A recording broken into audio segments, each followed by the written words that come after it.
સ્વાધ્યાયના પ્રશ્નોત્તર દ્વારા આપણે એના જવાબ મેળવીએ।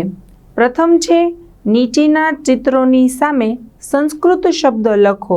આપણા પાઠ્યપુસ્તકમાં જે સ્વાધ્યાય આપ્યું છે એ પ્રશ્નો અહીં આપવામાં આવેલા છે અને એના જવાબ અહીં આપવામાં આવેલા છે।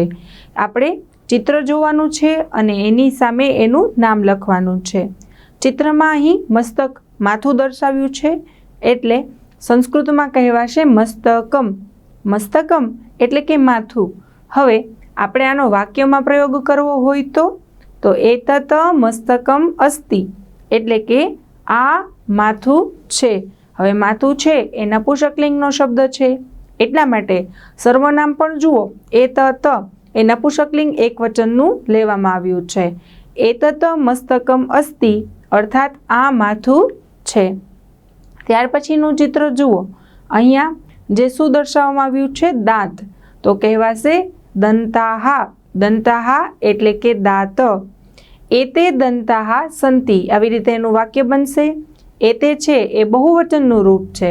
આ દાંત છે એતે એટલે કે આ। ત્યાર પછી અહીં શું દર્શાવવામાં આવ્યું છે હોઠ તો એના માટે લેવાશે ઓષ્ઠો એટલે કે હોઠ।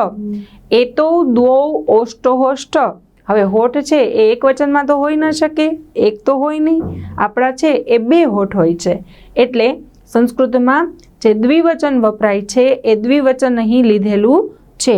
જેમ કે ઓષ્ઠો, ઓષ્ઠો એટલે કે હોઠ અને આપણે એનું વાક્ય બનાવીએ તો એતો દ્વૌ ઓષ્ઠૌ સ્તઃ। સ્તઃ એટલે કે છે, એતો એટલે કે આ, દ્વૌ એટલે કે બંને અને ઓષ્ઠો એટલે કે હોઠ, આ બંને હોઠ છે।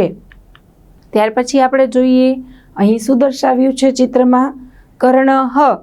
કર્ણઃ એટલે કે કાન। એષઃ કર્ણઃ અસ્તિ, એષઃ એટલે કે આ, કર્ણઃ એટલે કે કાન, અસ્તિ એટલે કે છે, આ કાન છે। આ રીતે એનું વાક્ય બનશે। ત્યાર પછી આપણે જોઈએ તો શું દેખાડ્યું છે ચિત્રમાં આંખ, બરાબર, એને સંસ્કૃતમાં કહેવાશે નેત્રમ। હવે નેત્રમ પણ છે એ નપુંસકલિંગનું રૂપ છે એટલા માટે આપણે જે સર્વનામ અહીંયા લઈએ છીએ એ નપુંસકલિંગનું લેવાશે। એતત નેત્રમ અસ્તિ અર્થાત આ આંખ છે। અસ્તિ છે એ વર્તમાનકાળ એકવચનનું રૂપ છે। જ્યારે આપણે વર્તમાનકાળની ક્રિયા દર્શાવી હોય અને કોઈ એક વ્યક્તિ અથવા એક વસ્તુ માટે આપણે છે એવો અર્થ લેવાનો હોય ત્યારે અસ્તિનો ઉપયોગ થાય છે જે આપણે ધ્યાન દોરવું જોઈએ। ત્યાર પછી અહીંયા શું દેખાડ્યું છે ચિત્રમાં જરાક જોઈ અને એનું ગુજરાતી યાદ કરો તો અહીં આપણે હથેળી દર્શાવી છે જે હાથમાં આગળના ભાગે આવેલી હોય છે। આને સંસ્કૃતમાં શું કહેવાશે કરતલમ, જે પણ નપુંસકલિંગનો શબ્દ છે અને એના વાક્ય બનાવવા માટે આપણે નપુંસકલિંગ એકવચનનું રૂપ લેશું જે સર્વનામ છે તે। એતત એટલે કે આ, કરતલમ એટલે કે હથેળી, અસ્તિ એટલે કે છે, એતત કરતલમ અસ્તિ આ હથેળી છે। ત્યાર પછી ચિત્રમાં જુઓ શું દેખાડ્યું છે પગ, એટલે પગના પંજા દેખાડ્યા છે। જો આખો પગ દેખાડ્યો હોય તો આપણે પાદહ લખવાનું છે કારણ કે આખા પગ માટે પાદહનો ઉપયોગ થાય છે। જ્યારે માત્ર પગના પંજા દેખાડ્યા હોય ત્યારે આપણે ચરણઃનો ઉપયોગ કરીશું। ચરણઃ એટલે કે પગ, જે પુલ્લિંગવાચક છે એટલે આપણે પુલ્લિંગનું સર્વનામ લેશું। એષઃ ચરણઃ અસ્તિ, એષઃ એટલે કે આ, ચરણઃ એટલે કે પગ, અસ્તિ એટલે કે છે, આ પગ છે।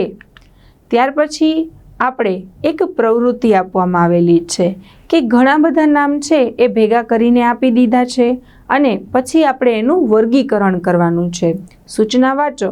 અહીં વિવિધ અંગોના નામ આપ્યા છે તેમનું નીચે આપેલ 3 વિભાગોમાં વર્ગીકરણ કરો અને શુદ્ધ ઉચ્ચારણ સાથે બોલો। આનો હેતુ એટલો જ છે કે શરીરના દરેક અંગના આપણે જે સંસ્કૃત નામ હોય છે એ આવડી જાય એના માટે અહીં આપેલું જ છે। જુઓ આ બધા નામ છે જેમ કે દંતાહ, ઓષ્ટો, કરહ, નેત્રમ, વક્ષઃ, મુખમ, ઉદરમ, નાસિકા, ચરણઃ અને જીહવા આ શરીરના વિવિધ અંગોના નામ છે. હવે આપણે અહીં અંગોના નામ છે એ 3 વિભાગોમાં વહેંચવાના જ છે અને એનું શુદ્ધ ઉચ્ચારણ પણ કરવાનું છે. વારંવાર કોઈ પણ શબ્દનું તમે રટણ કરો, જો એનું વાંચન કરો તો શું થશે કે એ શબ્દ તમારા મન મસ્તિષ્કમાં એ સ્થાયી થઈ જશે, તમને યાદ રહી જશે. શા માટે આપણે ક, ખ, ગ મૂળાક્ષર છે એ આટલા બધા યાદ રહી ગયા છે, અંગ્રેજીના મૂળાક્ષર ABC યાદ રહી ગયા છે? કારણ કે આપણે એનું વારંવાર ઉચ્ચારણ કરીએ છીએ અને જે વસ્તુનું રટણ થાય છે એ વસ્તુ આપણે સરસ રીતે યાદ રહી શકે છે એટલા માટે.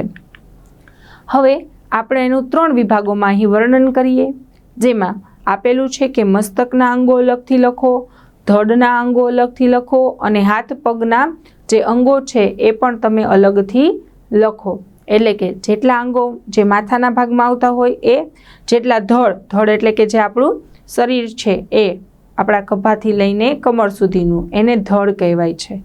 અને હાથ પગના અંગોના નામ લખો. તો હાથ પગની અંદર પણ જે વર્ગીકરણ થાય છે એ લખવાનું છે.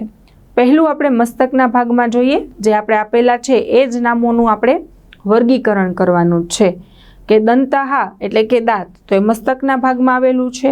વિચારો, એક મસ્તકમાં જ કેટલા બધા અંગો અથવા કેટલા બધા અવયવો આવેલા છે.